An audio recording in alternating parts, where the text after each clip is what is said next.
Our Someone to Know worked in law enforcement for various agencies in several states over the decades. And recently, he has focused his attention on chronicling the history of one of his favorites, Reno Police Department. Meet the historian for Reno PD, Jim Gibbs. About 6 years ago, Jim Gibbs started his deep dive into the history of Reno Police Department. And he says he got hooked. I've become almost addicted to it. I would just, instead of doing my work or doing what things that I needed to do, I'd be sitting on a computer going through old newspapers, looking for stories.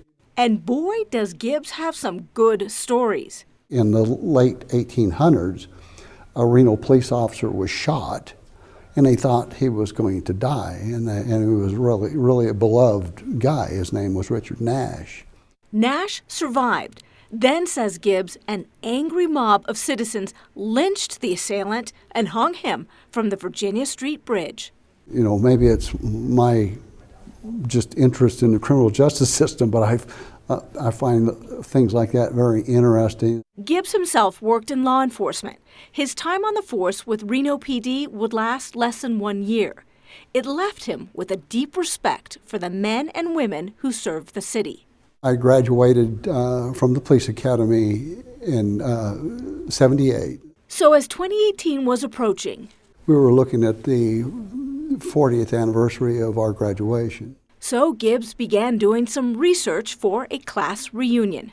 The subject come up a couple of times of these boxes that had been kicked around the police station that had artifacts, had pictures and photographs and stuff like that. Gibbs was granted access and the project took hold. He created a Facebook group and dozens of retired Reno PD officers joined in the effort. Have helped me identify faces that I don't know, because I was really working here for a very short period of time. Gibbs admits it is a lot of work and hopes to soon create a book with the trove of Reno police history he has amassed. Hopefully I'm not running out of time, but I'm not a young guy anymore. But to be able to at least get it self-published. So cool. So all the photos and clippings you just saw, they were all gathered by Jim Gibbs for his Reno Police History Project. If you would like to learn more, or if you're able to help with the effort, we have links with the online version of this story on our website, 2news.com.